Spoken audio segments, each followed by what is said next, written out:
The Epistle of Jude, the Ungodly Dreamers, verses 8 through 16 and 19. Introduction. 1.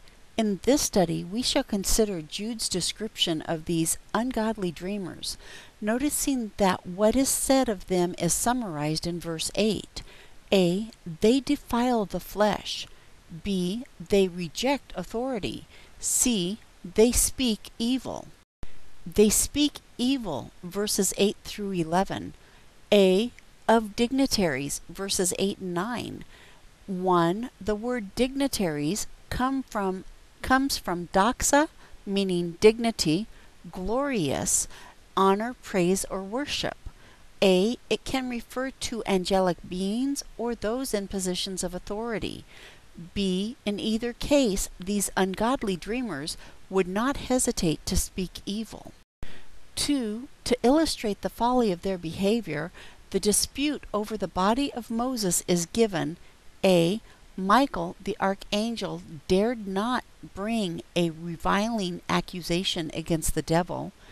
B. Saying only, "The Lord rebuke you. How foolish then for these dreamers to speak evil of those in authority." B. Of whatever they do not know, verses 10 and 11. 1. Unafraid to speak evil of dignitaries, they do not hesitate to speak evil of things they know nothing about. 2. And what they know naturally, in that they corrupt themselves, 2 Peter 2:12.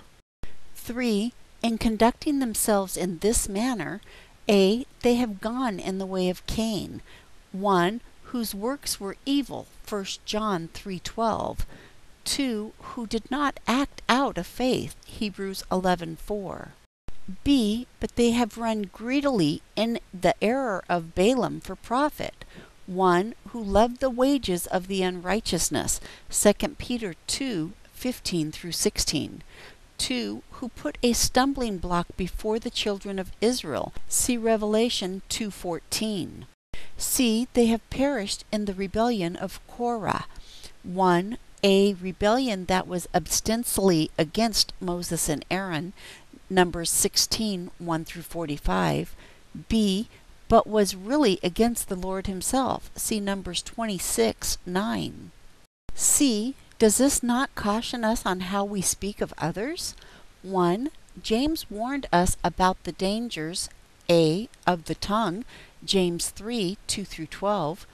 B. Of speaking evil of brethren, James 4:11 and 12 and 5:9. 2. Paul also wrote Titus to counsel Christians not to speak evil about others, Titus 3:1 through 2. When we add the example of ungodly dreamers and their quickness to speak evil of others, shouldn't we be very cautious of how we speak about others?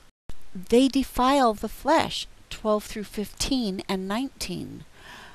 A. They were spots in the love feasts, 12 and 19. 1. Feasting without fear, serving only themselves. They were also sensual persons. 2. In prophesying of their behavior, Peter elaborates. A. Carousing in their own deception while they feast with you, 2 Peter 2:13. B.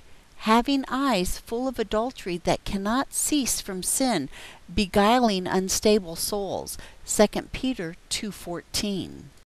B. The extent of their depravity vividly illustrated in 12 and 13. 1. Clouds without water carried about by the winds. A. Offering promise of blessing. B. But not leaving any. 2. Late autumn trees without fruit, twice dead, pulled up by the roots. A. Barren when fruit should be expected.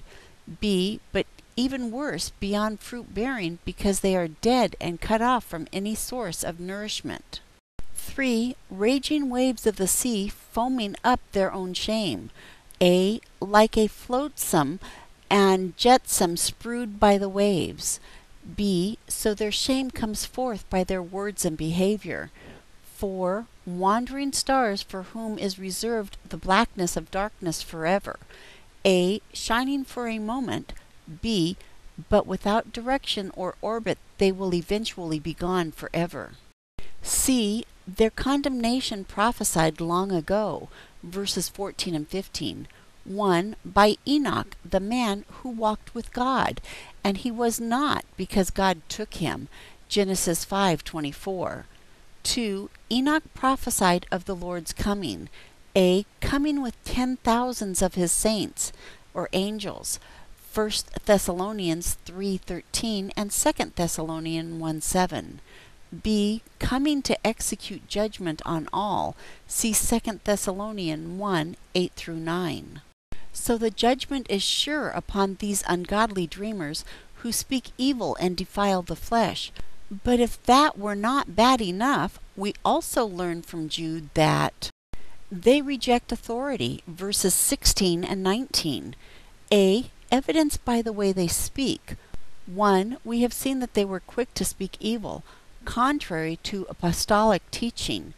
2. Jude's description of them as murmurers, complainers, also shows a lack of respect for apostolic authority. See 1 Corinthians 10:10 and Philippians 2:14. 3. Their use of flattery likewise was condemned by the apostles, Romans 6:17 and 18. B. Evidence by the way they walk. 1. Walking according to their own lusts, as sensual persons. Clearly this was a rejection of apostolic authority and teaching. See 1 Peter 2:11 and 1:14. 2. The same was true in causing divisions. See Romans 16:17 and 18. Conclusion. 1. The last phrase of verse 19 truly sums up the condition of these ungodly dreamers, not having the Spirit. A. Yes, when they defile the flesh, reject authority, and speak evil, Jude 8. B. They demonstrate that they are walking according to the lusts of the flesh, not according to the Spirit, Galatians 5:16-23. 2. The end of these ungodly dreamers is clearly stated in the Scriptures. A. As emphasized by the Apostle Paul, those who practice such things will not inherit the kingdom of God, Galatians 5:21. B. As stated by Peter, to whom the gloom of darkness is reserved forever, 2 Peter 2:17. C. As stated by Jude, for whom is reserved the blackness of darkness forever, Jude 15. Does Jude's characterization of these ungodly dreamers hit a little too close to home in some areas? If they do, why not make things right with God? This ends our study of the ungodly dreamers, Jude 8-16 and 19.